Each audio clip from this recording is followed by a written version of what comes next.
before we get to my conversation with Coach Pascarella, I wanted to make a quick note. This interview was recorded before the news came out that Coach Pascarella and OKC Energy actually end up parting ways. Overall, though, it does not change really the tone or the tenor of the conversation. We really talk and delve deep into mentoring, the qualities that you should be looking for as a parent when you're looking at your coach. How do you cultivate players who are going to fall in love with the game? And then he just gives a lot of advice about mentoring and what is it that he looks for when he is looking at players that are going to be able to join his pro roster. So again, mainly don't really touch on it, but wanted to give that quick disclaimer before we get into it. Okay, here's our conversation with Coach Pascarella. They're not the easiest. And there's a very famous player from Argentina, Daniel Pascarella. Oh, Pascarella. Okay. Very similar name, but Pascarella is the way. Pascarella, how you pronounce it. Or JP. Our JP. We may go with that. That may work. But thanks so much for jumping on the podcast. I really appreciate your time. Of course, my pleasure. Yeah. So again, I don't want to spend too much time. I've watched quite a bit of your interviews. You're very available for interviews, which I appreciate. I think there's a lot of people who don't do as many interview maybe requests as you, but I've kind of, if people want to learn more about your whole backstory, your background, I think it's very interesting. But I want to kind of spend a little bit more time on the mentoring side, the player development side, your thoughts on that. But go ahead, let us know, or maybe tell the listeners kind of how you got to this point, how you are, what's your journey, and really, I think my first question, and kind of leads to my first question, which would be, who were the influential people in your life that kind of influenced you to this point in your journey as the head coach of OKC Energy? That's a good question, because it always kind of gives some context to where a person's coming from and what their influences were. So yeah. I grew up in New Jersey, and I consider myself very lucky to have grown up where I did, when I did. New Jersey then, and I can't speak to it as much now because I go back and visit, but I don't live there anymore. New Jersey back then was a very ethnic, very rich in soccer because of the ethnicity area to grow up. And in that time frame in New Jersey was just a really good time to be around. You had guys like Tommy Kane and Peter Vermees and Glenn Carbonara and Tab Ramos and Chris Pete, Tony Miola, John Harps, all these guys that were New Jersey guys, they were all born in '66. Wow. It was just one of those things that, and somewhere along the way, all of us as young players kind of got together because it was the early days of ODP and the state teams and select teams. And so you played with these groups of guys throughout that time. I was also lucky not only with the players that I was growing up around, and most of them were much better than me, as you can tell by the names I just threw out there. We also had very good coaching in the area. So my two biggest impressions as a young player were a Brazilian coach and a German coach. Had almost two opposite ends of the spectrum and philosophies on how you play the game and how you view the game. The culture that came with them coming from those countries, those soccer-rich countries. My parents were Italian. My dad is Napoli crazy. That's his club. The Italian national team is his team. So all of that surrounded my existence as a kid. All of my family was Italian, all my aunts and uncles, all my cousins, everybody around us in that New Jersey neighborhood where I grew up was that way. So that was a big influencing factor on how I felt about the game, how I saw the game, my exposure to the game, as opposed to a friend of mine across the street, David Smithhauser, who never saw a game, didn't care, grew up in a completely different world, was a baseball kid, white bread American kid, and great kid, great family, but just very different, the influences he had versus the ones that I had because of that ethnic background, because of my parents and the family, because of the coaching and the kids that I grew up playing around, who were all very much like me with a background like me. That's kind of the world I grew up in New Jersey, and that's kind of how it formed my access to the game, and my really my passion for the game is probably the best word for it. Yeah, absolutely. So who out of that group, so you talked about obviously your family, obviously the just the influence of coming from almost being And I know another one of your interviews, you talked about this, like being an immigrant kid who kind of is like transported into America.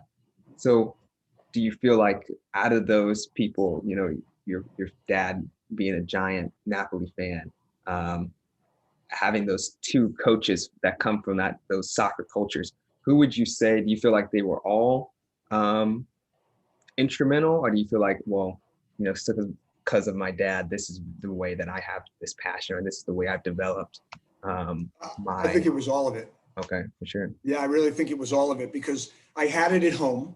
Mm-hmm. That was probably my initial piece of it because I had it at home. Then Mm-hmm. 7, 8-year-old kid, you start playing the game in the local league, and all of a sudden you get exposed to these coaches who are just as passionate as your family is. So this seems normal. It's Yeah. like the way it's supposed to be. And so you grow up with it being normal. Some of the kids around me didn't understand it. I was Johnny Athlete. They didn't get why I was this kid that was always playing and traveling and doing this and going here. But that was all I really knew. So the exposure to that it left me in a place where that was completely normal, whereas to others, it wasn't. And I didn't realize that at the time. Absolutely. So I kind of came from a different perspective, right? I came from, you know, we were athletes, and we had athletes in my family. My dad played college athletics, came from a family of college athletes, but soccer was not the sport. I gravitated towards soccer. I was fortunate to have a young youth coach who had come. I think he grew up in the Manchester United Academy. And so he kind of started instilling that love for me. But, I came from a totally different perspective. I was kind of like those American kids who just kind of like fell into soccer. So, you're right. It isn't necessarily normal. And what would you, or maybe explain, what kind of advantages you would have versus someone like myself how do you level that playing field, right? How do you get to that point where you're just like, okay, how do I, because it's like you're almost always at a leg up because you're kind of constantly surrounded by Mm-hmm. it. I mean, I'd almost rather take the question not from the perspective of advantages, but what Okay, benefits of having a great coach or a great mentor. exactly, It's outside the family for that sure. maybe the family has, and this is so many people are like yourself where Mm-hmm. families aren't invested in the game. There's no passion in the families. The Mm-hmm. kids are in love with the game for one reason or another. Yeah. And the coach of that player and the people around him in his soccer environment become that much more important because those are his major influences. So I think coaches need to realize how important they are Mm-hmm. instilling that passion in the players that are under their care. I think that's first and foremost what our jobs are, Yeah. to make sure that when people stop playing the game, they're still fans of the game. They understand the game. They're passionate about the game. Because some of these kids will become presidents of Nabisco and presidents of Coca-Cola and vice presidents of Xerox. And you want those people with a soccer influence at those levels with that kind of access to financial resources to have a love for the game and be involved in the game and sponsor the game and the leagues and everything around it. So I think coaches play a major role in that influence and instilling that passion in players. And sometimes we don't realize it. Sometimes we forget how impactful our words are and the impressions that we leave with people and with players. Yeah, absolutely. Going off of that, so um, how would you go about that, again, as someone who works with players all the time? Parents listen to this. My youth players that are in my training program, they listen to this. So how would you go about that? What kind of words, what kind of languages, what would you do? I mean, again, I know what my coaches did for me, but I'm not going to pretend like that was always the best way to necessarily inspire my love or my passion to develop. What can parents do? What can coaches do to be able to inspire the next generation coming up? Yeah, I think you touched on it when you said language and you said words. Hmm. Don't realize the impact that that has. Hmm. And coaches need to make sure that they're very intentional, I think is the word, with their language, with their instructions, with their feedback, with their building of rapport and relationships with their players. because the things you say can guide a player in one direction or can crush a player and send them in another. So you have to be very, very intentional with that language. And I think that goes for the parents as well. The one thing I've always said to parents that have asked me, people that I've known in neighborhoods or grown up around, or where my kids were involved in clubs, I have 4 athletes in my family. 3 play soccer, 1 plays volleyball, 3 girls, 1 boy, all collegiate athletes. Well, 1 is going to college shortly. And one of the things I stressed when they came off the field and in those van rides home with the kids was, God, I really enjoyed watching you play today. Loved seeing you play. You looked like you were having a great time, and left it at that. And I did that very intentionally, because believe me, there were times where I wanted to say, holy shit, how did you not do that in the game?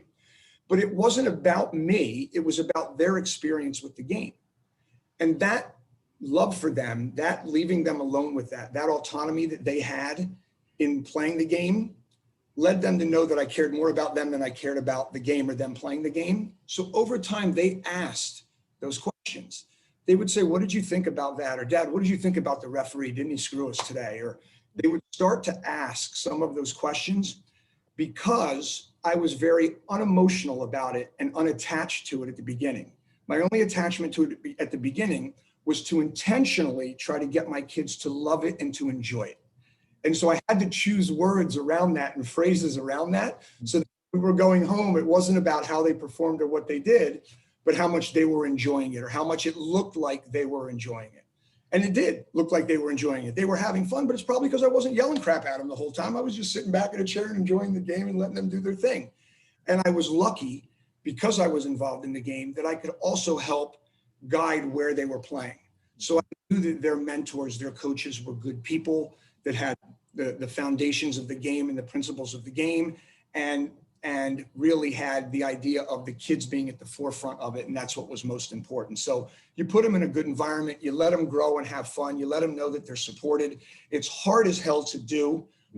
Making it sound like I did it perfectly all the time. I didn't, but I had 4 kids. So you learned as you went through it. And I kind of understood to let them have their freedom within that, and to hold on loosely. And it worked well for us. And that's the advice I've given friends, and it's worked well for them as well. You know, you just have to make sure that they're in a good environment and they're with a person that you trust, that when you're not around, they're going to guide them in a similar way that you will. Because the game's the game. If they know the game, they're going to be able to teach them the game. But you want other pieces around it that are so important. Yeah, man, you touched on 2 things that really kind of stuck out to me. Number one was how hard it is to be able to take that step back when you're a parent.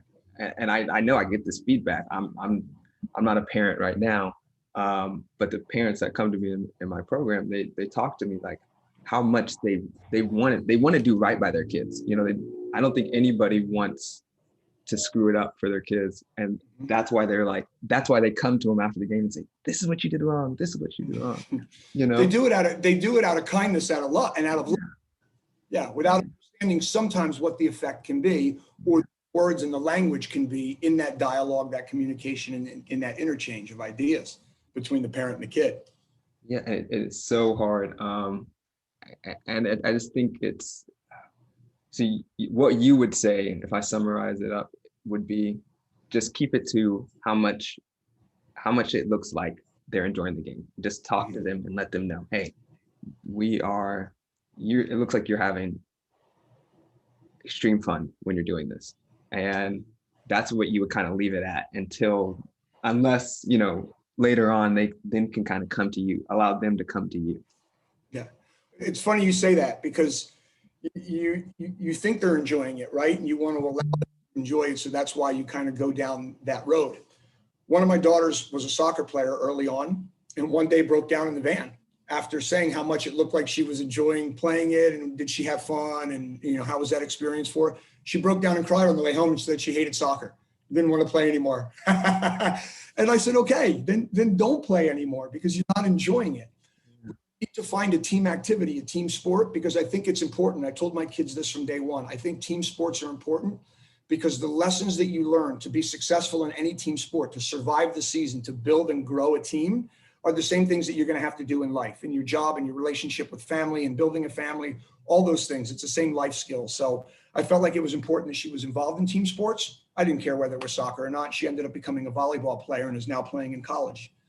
So it's just one of those things where you've got to have the dialogue with your kids, and you've got to be unattached enough to be able to let them do their thing and let them grow. But it's not easy. And as I said, I didn't always get it right. I had her breaking down crying in the car. Yeah. So funny now, it wasn't funny then. Yeah, absolutely. Absolutely. Yeah. The So second point, you said step back. You do have to step back, Mm. kind of look at the big picture. Your team's the same way. I mean, they're your kids. You feel the same way about your team as you do your children. And sometimes you want to get overly involved, either because you're the authoritarian figure or the leader, or just because you can see them going through problems that they're having a tough time coping with, and you want to help them cope. But sometimes it's stepping back and looking at the big picture and seeing what can they learn from this process, and where can you help? Not solve it for them, but where can you help guide them so that it becomes a lasting impression, a lasting lesson. It's not just something that is there with them temporarily. So how would you go about, I think you talked about it. I mean, you talked about like, obviously your coaching style is, or at least that's what you, if I summarize this right, you want to be able to take a step back. You want to be able to allow them to kind of figure this out. And ideally, that's what parents want for their, or if you're a parent, how do you, I guess, let me rephrase this. If you are trying to, if you're a parent and you're trying to, what should you look for when you are going through and you're evaluating coaches or you're evaluating club teams? How do you identify a coach that is going to allow your players to put them in the right structure, the right culture, the right environment, but also it's going to allow them to kind of discover the game, to be able to kind of build their own sort of passion? I would look for coaches. Number one, I would look for successful clubs. Mm-hmm. Okay. But there's also less successful clubs that have very good coaches. Hmm. But I would look for a coach that, if you can look far enough back into his history, because let's say you've got young kids, right? 6, 7, 8, 9-year-old kids, and you're looking for the right person for them. You should look to see if that person has not produced players, but produced people that have gone on to continue to play in high school or maybe even in college. Mm-hmm. And if there's quite a few of those people, not because of their talent, but because they stayed in the game, Mm-hmm. probably doing something right in terms of their passion for the game, their understanding of the game. And I think that's important, because if you take on a coach who has so many kids that are dropping out by the age of 13, 14, 15, that might say something as well. So you probably want to be with somebody who has a bit of a track record of keeping kids involved and instilling that passion, as well as instilling some good soccer into them. Difficult to do, also shows a bias towards older coaches. Exactly. And younger ones. And there are some very, very good younger coaches out there as well. But it is just one way, one perspective of looking for someone that might fit your child. So what do you do if your club, because I know a lot of the clubs around here, they'll move their players around, right? Mm-hmm. They will, or I'm sorry, not move their players around. They'll move their coaches around. So it makes it really difficult, because you may go to the club because I want to coach JP here, but I don't want anybody else, mentoring. Or I've seen what his track record has been, but after 2 years, you're moving on to coach some other league, or you're moving on to coach another level. What do you do? What do you do there? Yeah, I'm not sure that there's a solve for that, to be honest with you, because most clubs will, the U12 coach is the U12 coach, or the U12 coaches are the U12 coach. And as they move up to U14s, they have a set of coaches. Now, if a club knows what they're doing, they're putting those coaches at that age, at those age groups, because they understand psychology. They understand the development of players at that age. They're good at working with and developing rapport with a 10-year-old more so than they are with a 16-year-old. So hopefully clubs are paying attention to that. But that's why parents have to pay attention to the clubs. Listen to where the information's coming from in terms of the soccer circle. See what people are saying and what they're talking about within the different clubs and the different players, and see the for lack of a better word, the reputation out there on how they are with handling players. What's the emphasis of the club? What's the emphasis of the coaches within that club? So it's a hard thing to do, but I think worthwhile for the parents, for sure. And listen, parents are so invested in their kids nowadays. I mean, I see it. I've coached youth, I've coached high school, college, professional. They're so invested that they're going to be around anyway doing those things. My point is, find someone that you can trust, has a little bit of a track record, and then leave it alone and let them do their thing, and then you reinforce it with the messages at home. Yeah, yeah. And I think, so where's that balancing? How do you strike that balancing act where you are paying attention, that you are invested in I feel like there's almost, sometimes I run into two different, where there's parents who are very hands off, that they trust you, but it's almost like, oh, especially for me, like they kind of just like, they listen to what I say, which I appreciate, but they're also like, I need you guys to reinforce what I'm saying to them at home. And then you have the parents who are like, they're at your session, they're at every practice, they're at every game, like they're almost too much. So what is that balancing act, at least from your point of view? So can you clarify that for me again, or just state the question just so I can get a better feel for where you want me to go? Yeah, absolutely. I guess my question is, what's the balancing act for parents? How do you not be a parent that's too hands off, that you're not really paying attention to what their coaches are saying, and you're not really reinforcing what the coaches are saying at home to do at home, versus being a parent who's so invested that you're like, you end up pushing your kid away. You take the love and fun away from the game. Yeah, it's a tough question to answer, and I say that because I'm no friggin' expert on parenting. Mm-hmm. I mean, I'm barely an expert on soccer, for Christ's sake. So it's, when you look at the parenting aspect, it's really not for me to say you should parent your child, because so much of it has to do with context and how you were parented and the experiences that you had. Yeah. So for me to say they should do it this way or do it that way, there's a million ways to get to Rome. They've got to find what's the most authentic for them and their children. I can't really say. The one thing I can say is, I've found it to be true in every situation that I've been with. If the parent is supportive of the child participating in the sport, the player or the kid usually has a good experience. Again, I'm looking at supportive as an outsider, because you're seeing what the kid and the parent interaction is from the outside. You're not living it.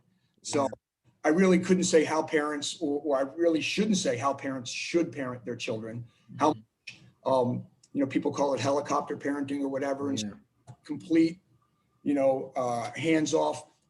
Not for me to say, really, but hopefully their coaches are at least giving them good direction, mentorship, and perspective from the game side, the game perspective, and how that ties into some life skills that they can use later on. So hopefully that answers your question a little bit, with me having to give a lot of parenting advice, because I'm the wrong guy to ask. My kids will tell you, so will my wife. Fair enough.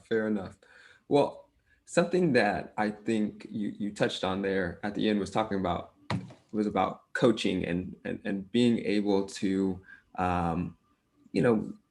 teach them the game, but not only teach them the game, but also relay life skills through that.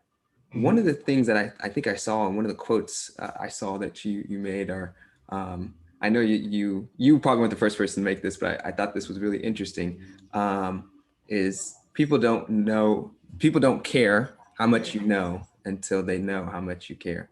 Yeah. And so how would you give that advice to me as a younger coach or a younger trainer, or at least tell us a little bit more about if you're a parent,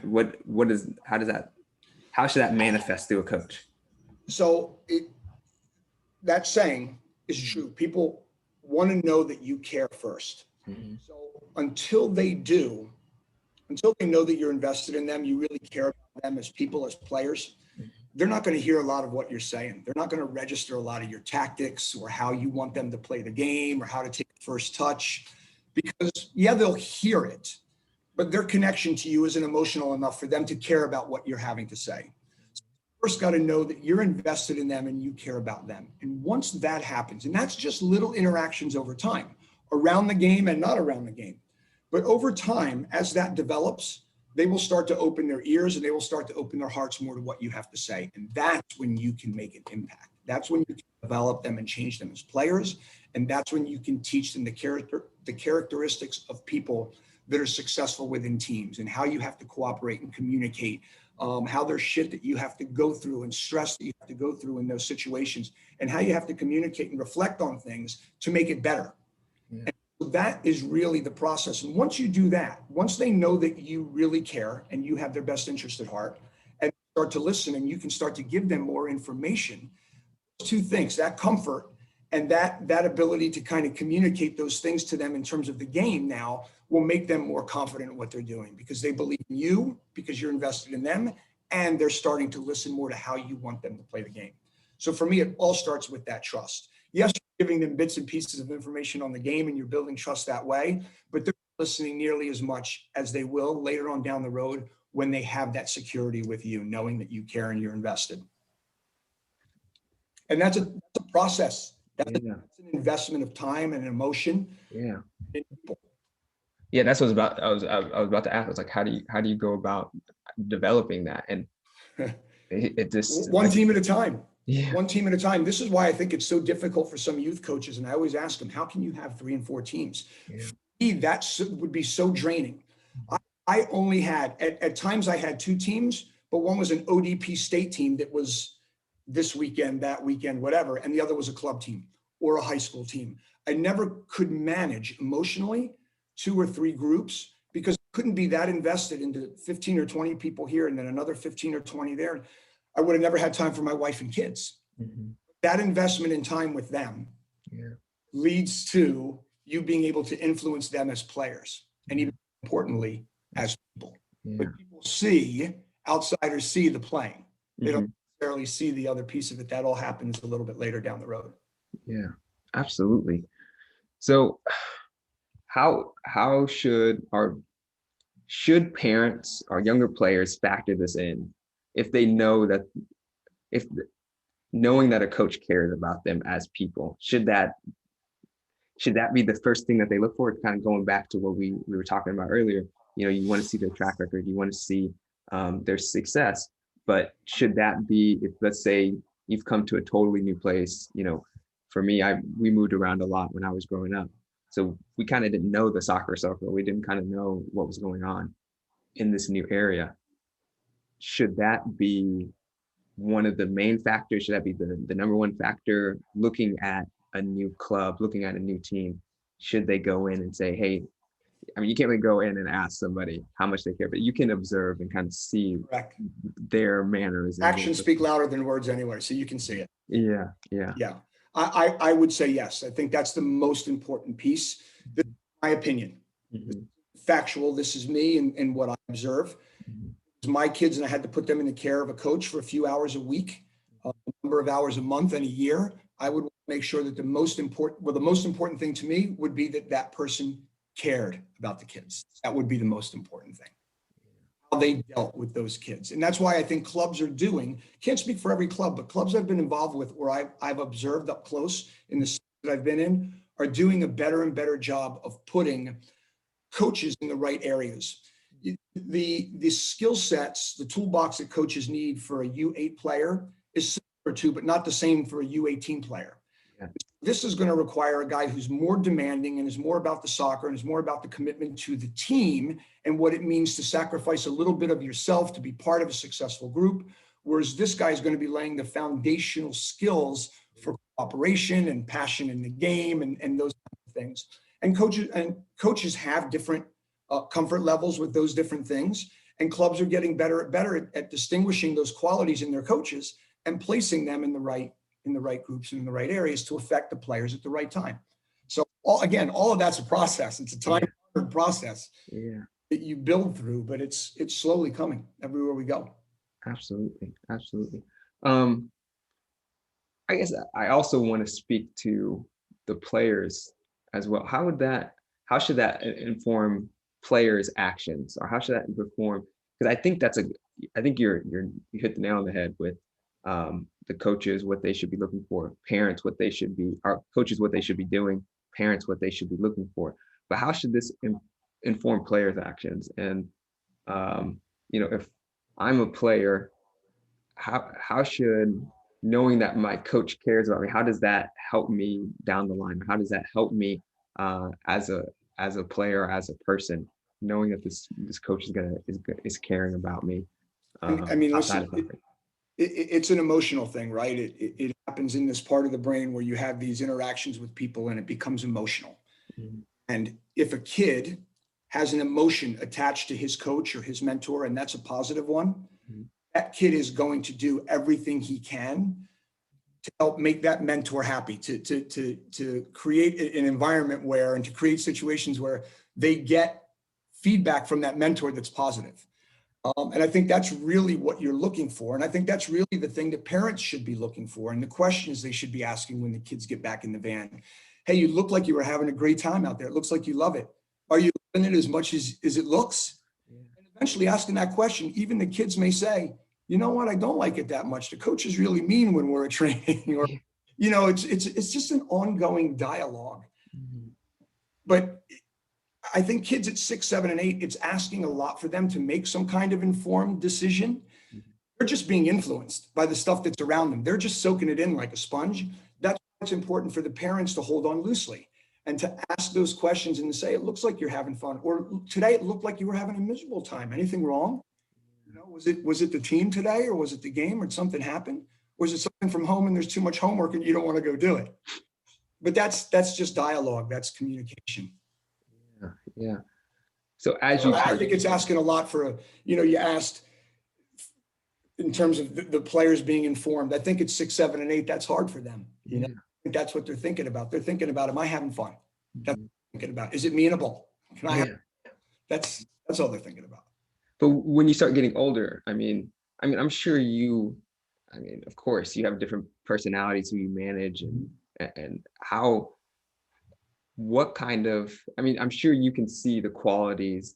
I'm sure there's qualities that you see in the players that who you coach and you work with that you're like, wow, you must have had a coach who gave you a lot of confidence, a lot of freedom to go out Mhm. there and to Mhm. play the game with freedom and love. Mhm.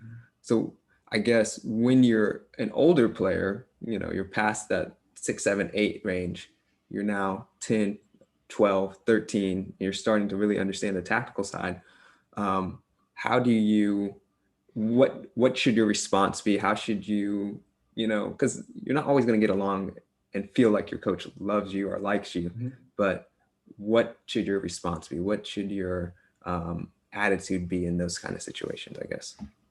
I think, again, going back to that sponge reference, I think the most important thing is, even if you don't love the coach, don't like the coach, don't think he's playing you enough, there is information that he's giving daily, weekly. I'm sure if there's other players that want to play for him, that's good information.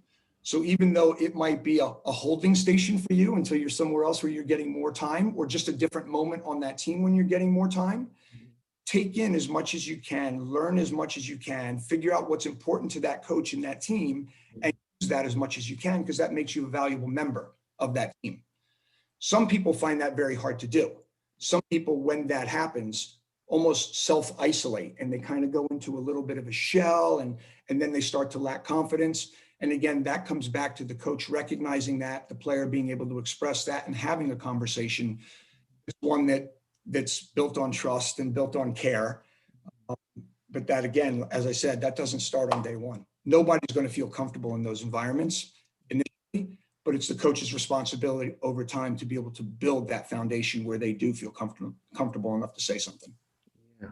So I guess just kind of going off your last response,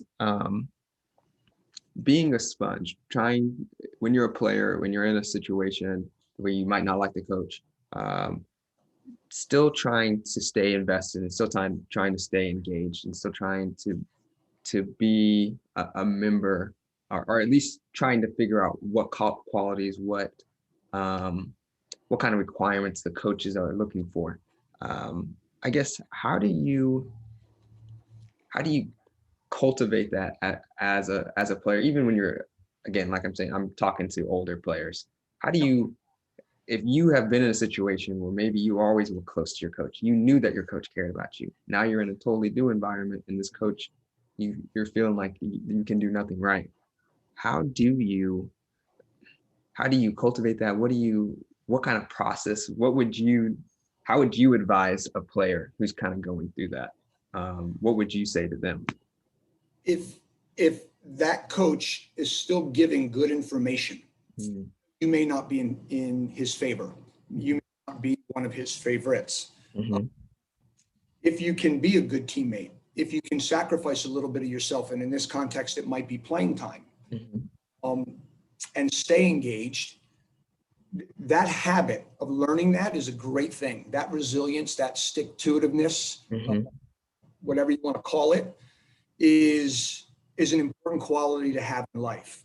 Now, if it's a miserable situation, if it's an unfair situation, if it's a terrible situation that you don't see any resolution to, even with some kind of dedication to it, an application to it, then you can always leave. yeah, Would probably be the responsible decision. But that often is the first course of action for everybody. I don't like it, so I'm going to go. That's a bad habit, I believe, and a bad quality to cultivate in young players, because again, it's about life skills for me. When I talk about it in the context of my own kids, and when I talk about it in the context of the way I treat youth players, I think it's important that we keep them engaged, and it's important that we explain to them the process, that things aren't always going to come easy. You're not always going to be in a group at work or on a team that you necessarily love the leader, but is the leader taking the group in the right place? Are they giving you something that's worthwhile right now, even though you're sacrificing something as well? Is it win-win? If it, then maybe it's time to go. But oftentimes, if you look at it that way, sometimes it's just a temporary situation that you're in, and there's still good things that you can take from it, and there's still good habits that you can build from it that lead to resilience and grit later on down the road as an adult. mm, mm. Yeah, It's interesting because right. my wife, who's been a manager in sales off for years at different companies, has always told me that she looks long and hard at resumes from former athletes because of that quality. Former athletes have been told no. Former athletes have been told you're not good enough. Former athletes have been told you have to get here. You're only here right now. And if they survive as athletes for a while, it's because they acquired the skills to be able to do that, and acquire a thicker skin to be able to handle the feedback and the criticism, and to take the message without killing the messenger and build on that message.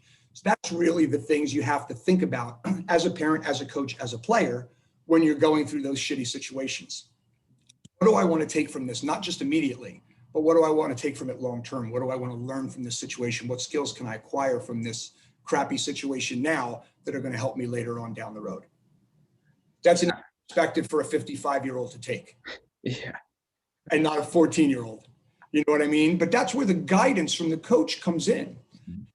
Maybe the coach doesn't care about the player as much, but he should care enough to give him that message. Should a parent?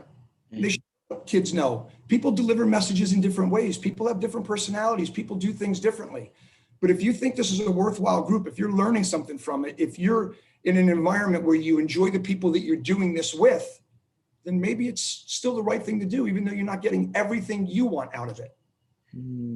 It's the team. Yeah. That's an individual decision as well that people have to make, what they're willing to sacrifice and what they're willing to put in to the team. But it's interesting to me, like, as I said, going back to my comment, my wife looking for those qualities in people that she's hiring, because salespeople will often hear no more than they hear yes. They've got to be strong enough, resilient enough, disciplined enough, determined enough to continue to ask for the sale in different places and hear no more than yes, but keep going for the yes. That's a life skill that you learn as a team athlete. Yeah, just that perseverance, so that just that, like you said before, that resilience to be able to say, like, I'm gonna hear no, um I'm gonna hear that I'm not good enough, but like you said, am I still learning from it? And I think that's something that's so interesting that you say that. That's something I really do try to teach the players. I teach the players who I work with in my program, like, I you're going to hear no. They may say that you're not good enough, but how are you going to respond? What is your response going to be? Are you going to be one of these people who crumble? Or are you going to be one of these people who just, they heard the no and they acknowledged it, and then they kept moving forward? And I think those are the people who I like to be around more than the people who it was just like smooth sailing there. And I don't think anybody has smooth sailing their entire life, but there's No, there's people who, some things have just been handed to them a little bit more than other people. And I gravitate to the people who've had the grind and work and hear no a lot. yeah. You said the word, I used resilience, you said perseverance, and it's actually, it triggered a word in my head when you said perseverance, because whenever I think of perseverance, I think of struggle. Mm-hmm. Life, teams, families, situations we go through daily, weekly, monthly, yearly are a struggle. Yeah. Some harder than others, some much more intense than others, some more life-threatening than others, but we have struggles as we go along. And to be able to persevere, it was a great word that you said that triggered that thought in my head, to be able to persevere through that, to stick through all of the garbage for whatever reason and stay engaged in that task is really a lifelong quality that you develop as a kid, a habit that you develop as a kid. Some kids who are given things easier than others sometimes don't develop that habit as easily as others do. And although they might have more access, they may not have the habits that these other kids can have to acquire more success over time. It's perseverance that allows you to go through that and to learn that and to fight through that until over time that leads you somewhere great. Yeah, for sure. So good word. Thank you. I was an English major. I feel like that being well-read definitely, it comes in handy sometimes. I wish I was as well-read as you, my friend. I guess what I would kind of want to lead a little bit more and kind of hear your thoughts about is, what piece of advice, what kind of mentoring, again, we've talked about having that resilience, having that that stick-to-itiveness, having that grit, going through struggle. What kind of piece of advice would you want to tell to the players that listen to this program? What would you want to say to guys who know, like, hey, I want to go to and play at an OKC Energy type level. I want to play MLS, or I want to go and do what Christian Pulisic just did with Chelsea. To play at that kind of stage. What would you say to them, or what kind of piece of advice would you say to them, and also the parents that are in their life as well? I would say be a student of life and be a student of the game. Ask questions when there's things that you don't know, whether it's about something having to do with the game and tactics, or whether it has to do with the confusing piece of your fit right now within the team. Ask and communicate and reflect on those situations and learn and grow from them. We're all given as young people great advice, and the biggest mistake I made as a young person was I didn't take a lot of it. I was so stubborn and pigheaded as a kid that if I could go back and change something in time, it would be shut up and listen. But I wasn't that kid. I was a carnival barker from the boardwalks in New Jersey. I talked more than I listened. But to listen to that advice, and as I grew older, what I managed to do is I took little pieces of what people said. And I didn't take everything they said, because this didn't fit with me, but that did. And this resonated, but that didn't. And if you can, the younger that you can do that and just open up your mind to other people's perspectives. And again, this is hard for a 12, 13, 14-year-old to do, but if you can listen to some of that stuff and just reflect on it unemotionally over time, maybe not today, but tomorrow, the next day, the next week, think about what that person said. Maybe there's something to take from that. And the younger and younger you can do that, the more mature you become over time. So the more exposure the kids have to that, the more exposure they have to people to say, listen, just reflect on things that have happened to you. Listen to their advice. I'm not saying they're right or they're wrong, but listen to it, because now you have another perspective, and that perspective will serve you well over time. to kind of summarize, you're saying, shut up and I couldn't say exactly what I wanted to say just because of who this is kind of catered to. Yes, I appreciate that. Yeah, I got one mouth and two ears. I should shut up more often and I should listen more. And I've done that as an adult, but I learned that very late. Mm-hmm. The younger you can learn that, and the more that influencers, coaches, parents, teachers have that impact on kids to say, just listen to the information. That doesn't mean you have to apply it. That doesn't mean you have to agree with it. Just hear it, process it, and keep it tucked away somewhere because it might connect with something else down the road. That's helpful. Yeah. It goes back to what you said, being well read. You're getting bits and pieces of information. Every one of us is every day. If we ignore it, we're not getting any smarter. Yeah. Earlier we can latch on to little bits of it that make sense for us and connect it to other things, the better off we're all going to be. So my only advice to people would be what I didn't take as advice earlier on. Just open up your ears and listen. See what applies and what doesn't.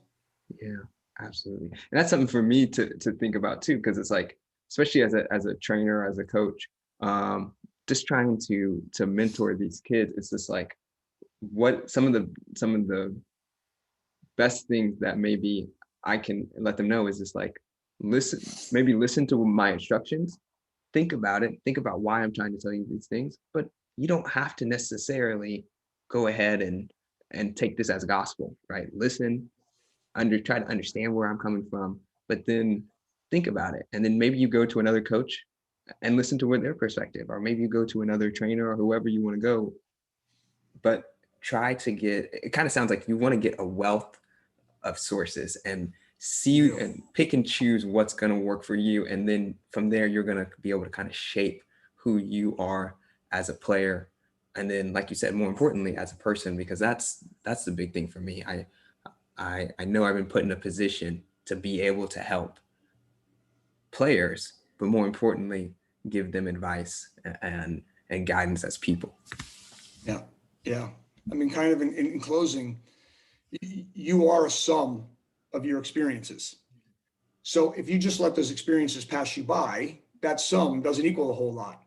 You reflect on them and you grow from them and you learn something from them and create a point of view from them and an opinion about them and how you want to go through something the next time. Now you're learning, now you're growing. That's really that's the biggest piece for me. It goes back to that growth mindset. We didn't really talk about it, but and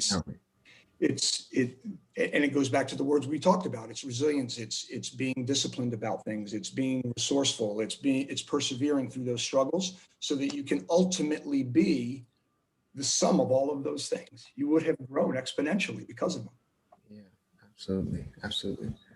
Well, Coach, I really appreciate your time. Thanks for jumping on. I know there's going to be a lot of players who really appreciate it, and hopefully a lot of parents who this, again, I know you put your disclaimer in there, like you're not giving parenting advice, but I know it does.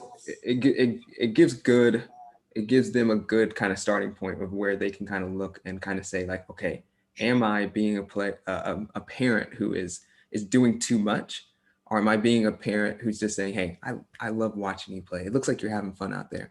I think that's super valuable and maybe something I've never really thought about because I'm not a parent. But hopefully that gives them, some really good advice to go on as they learn on this soccer journey. So I appreciate it. Taylor, I appreciate it as well. I enjoyed the conversation. It was a lot of fun. Yeah, for sure. You made me think a little bit, which was good, but I enjoyed it a lot. Look forward to doing it again. For sure. Absolutely. Absolutely. Whenever you have time. Appreciate it. Okay. Thanks, my man. Thanks. I want to say thanks again to Coach Pascarella for jumping on our podcast and giving us his time. Learned a lot. I really appreciate it. Wanted to let you guys know if you are interested in learning more about our training program, whether in-person training, or if you're interested in learning more about some of our online training programs, go ahead, look at the description box below. There's information. You can obviously go to learn more about our mindset program, our mentoring program, if you go to tfsoccertraining.com/mindset. Thanks again. And until next time, please take care.